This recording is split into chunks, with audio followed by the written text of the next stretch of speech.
found it. Yeah. You're all right. Yeah. Brilliant. Thank you. Thank you.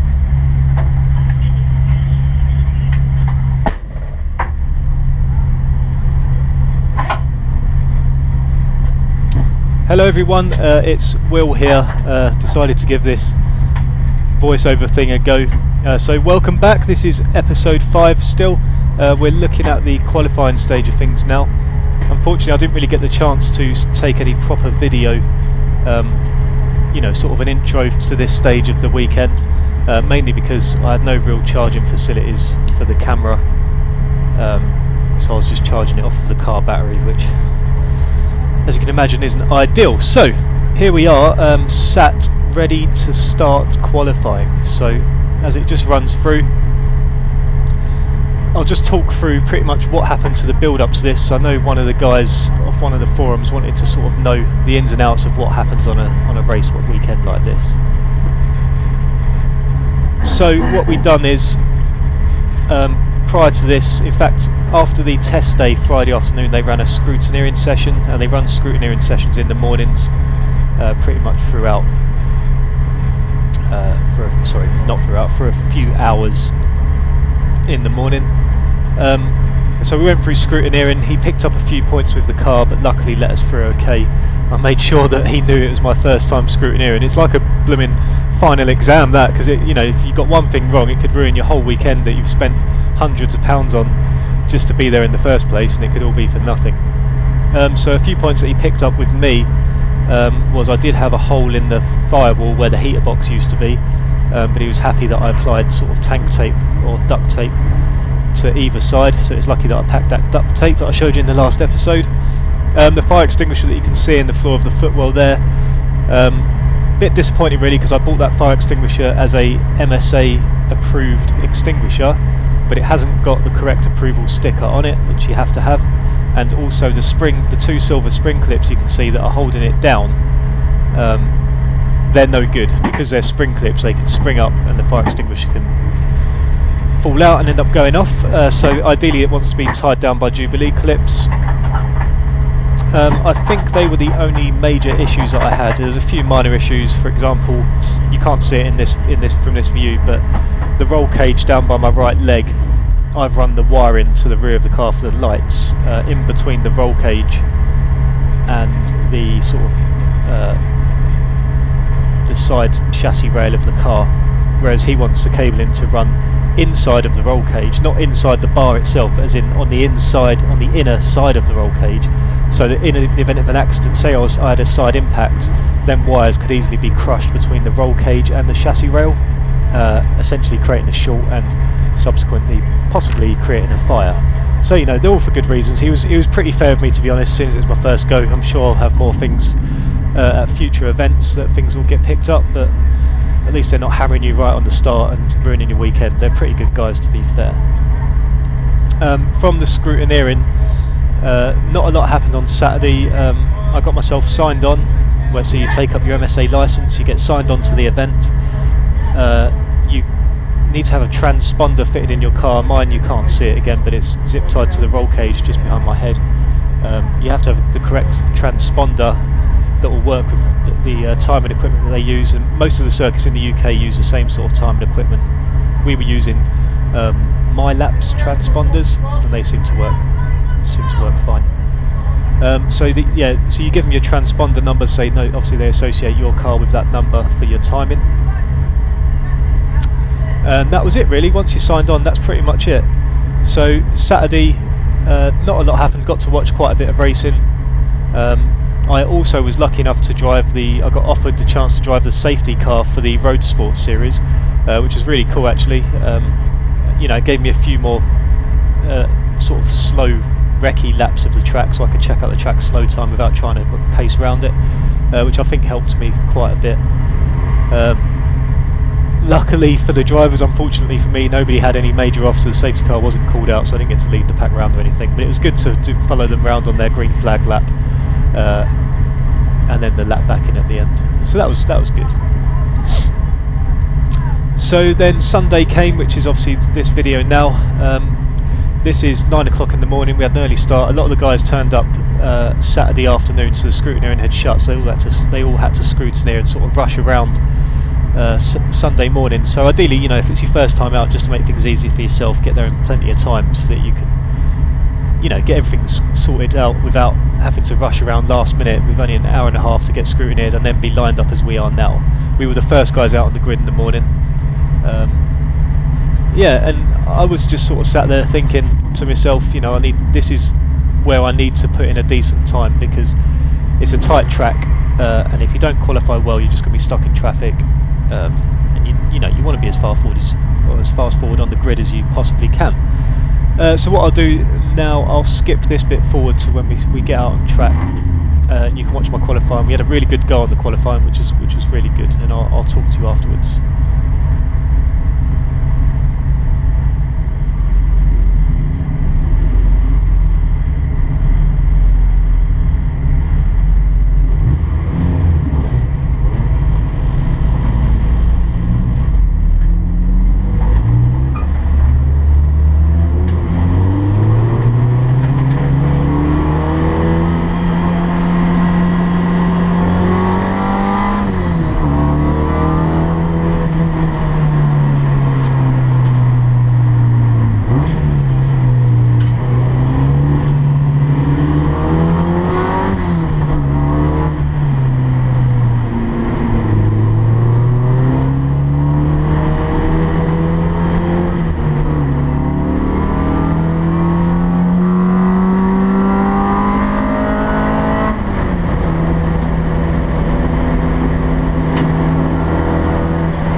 So there you have it. That was my final lap. There was my best lap of a 1:43.96, and as you can see, I was quite happy with that. Obviously, I didn't know at the time that was my lap time, but I was just happy with the car. Really, the way it went, it all felt good. I felt like I was doing some decent lines. Maybe not the best at braking. Certainly, as I got into the race later on in the day, I felt that I could be much quicker in some of the corners, and I was chucking it in a lot harder. But we'll come on to that on the next episode.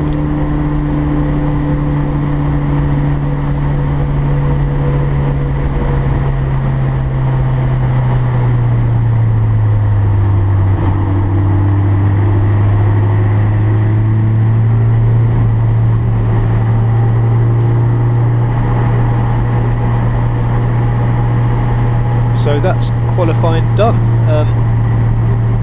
Yeah, so from here we made our way back to the service road to take ourselves off the track. I was just sort of obviously letting the car cool down a bit for all the gears, no revving it hard or anything. It was sort of too late to worry about tyre pressures, although we did get a decent reading off the final test session. I think I managed to get some decent temping and sort of run 30 psi all round hot. But again, you know, we hadn't run the car hard enough for long enough to see how it'd fare in a 40-minute race, which was obviously coming up.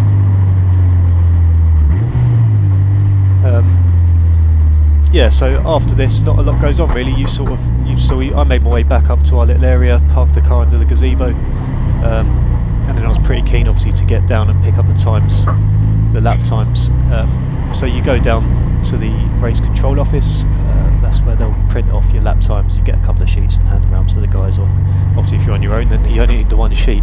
But yeah, I was obviously pretty keen to get down and see the lap times because it was my first ever go at this, and I was really pleased to see that I'd managed to place myself third on the grid. I was just behind there's a silver Tiger ZR6 little kit car thing. He took pole position on the grid. Then it was that Westfield V8 that you've seen. He was about a second in front of me with a 1:42, I believe. I'll have to have a look. And then behind me we had a Porsche 944 S2. He was just over a second behind me. Yeah, the Westfield V8 was a 1:42.83, so he was just over a second in front of me as well. But you know, I was over the moon once I got that paperwork through. I was absolutely over the moon to see that I placed third on the grid for my sort of debut race into the series, really. Excuse me. So here, you know, I was first back in, so I wasn't really too sure what I had to do. As you can see, I was dripping wet. Christ, I tell you right now, it is hot in that car. I imagine it's the same in all cars, but I don't wear any of the fire retardant underclothing that you get, the sort of long john pyjama things that you can buy.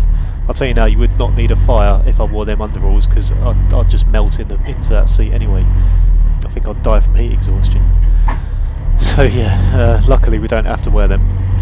But yes, all I'm doing now is I just got the bonnet up, just to let the engine cool off. Like, obviously gave it a cool down as I came in on the finishing lap. I just took the bonnet up just to let all that heat escape. Whether or not that's the right thing to do, I couldn't even tell you. So yeah, that's it. That's qualifying done. Really enjoyed it. You know, it's awesome to be on the competitive side of the fence instead of just spectating, or even track days. You know, it's so much better because you know you've got that little bit of pressure. Not like, I didn't really feel too pressured, but you've got to achieve something, and you've got that time and equipment on board, and you know you're actually going to get a very accurate time and be able to see some results, you know, of all the hard work that I'd done putting into the car, and sort of just the effort that it took to get me here for this weekend. So you know, I was obviously really looking forward to see it all. So I hope you enjoyed it half as much as I did, because I enjoyed it a hell of a lot. And if you did, as always, please do like, subscribe and share it around. I'd love to get this sort of thing shared around and spread the love, as they say. And look forward to the next episode, which I'll start putting together now. which will be the actual race, which was a little bit bittersweet, I'll tell you that much, and then I'll let you see it on the next episode. So I'll see you then. Bye bye.